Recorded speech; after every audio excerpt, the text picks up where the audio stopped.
इस शाम में एक बार फिर से आप सभी को परमेश्वर के मधुर और जलाली नाम में जय मसीह की। हम सब आज से एक व्यवस्था में बन गए हैं, जिसे कहते हैं लॉकडाउन, और 21 दिन की इस व्यवस्था में हम अपने घरों में बंद हैं। और चिंताएं सबके ऊपर सिर्फ इतनी सी है कि कुछ दिनों बाद हम क्या खाएंगे और क्या पिएंगे।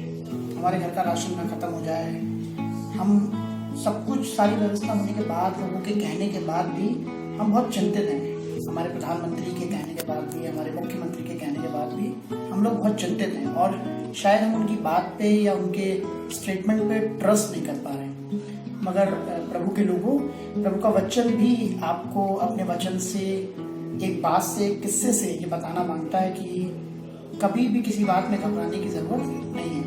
तो ऐसी परिस्थितियों में जिस समय हम बहुत चिंतित हैं कि हम क्या खाएंगे और क्या हमारे जीवन में क्या होगा इन दिनों, उसके लिए परमेश्वर ने अपने वचन में पहले से बोल रखा है। आइए वचन में देखते हैं। वचन में पहला राजा उसका 17वां बाब और उसकी 8 से 16 आयत तक एक किस्से के बारे में यहाँ लिखा हुआ है।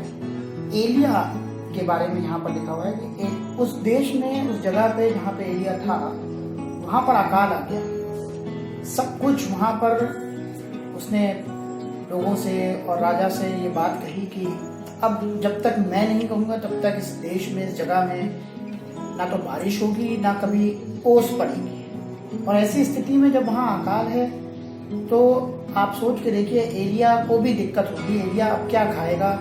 और हो सकता है कि वचन नहीं बताता, मगर हो सकता है कि एलिया भी इस बात पर बड़ा चिंतित हो कि अब वो क्या खाएगा।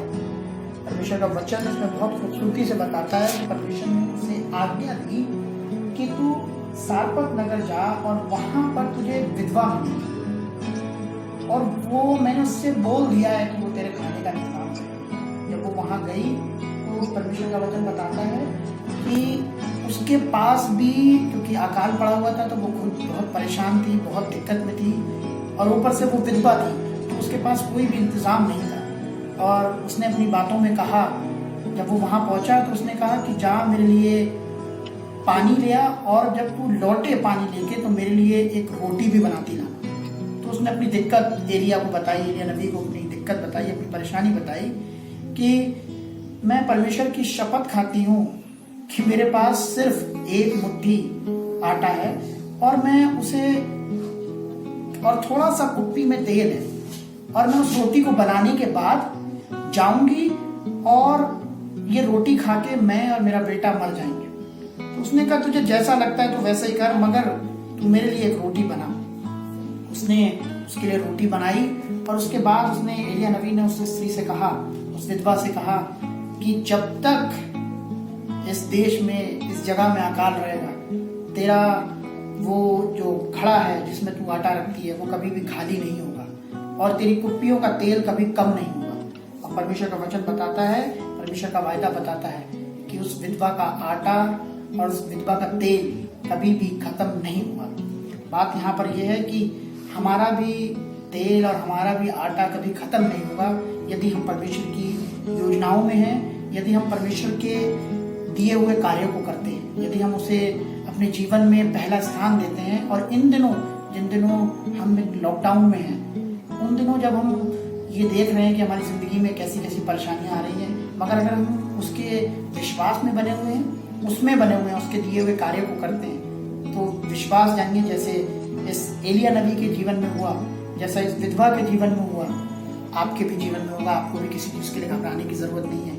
अगर हम किसी इंसान पर भरोसा नहीं कर पा रहे हैं, परमेश्वर का वचन बताता है कि किसी इंसान पर भरोसा रखने से उत्तम है कि हम अपने परमेश्वर पर भरोसा रखें। और परमेश्वर का वचन ये बता रहा है कि मैं तुम्हें कभी भी भूखा और प्यासा मरने या तड़पने नहीं दूंगा। और एलिया जो उसकी योजना में था, उसका काम करता था, उसने उसे भूखा नहीं रहने दिया। ऐसी जगह पे, ऐसी परिस्थिति में उसे खिलाया, तो वो हमारे लिए भी तैयार है। हर परिस्थिति में वो हमें भी खिलाएगा। तो हमें परेशान होने की, किसी बात में पैनिक करने की जरूरत नहीं है। सिर्फ परमेश्वर पर भरोसा रखिए, अपनी आंखें पर्वतों की ओर लगाइए।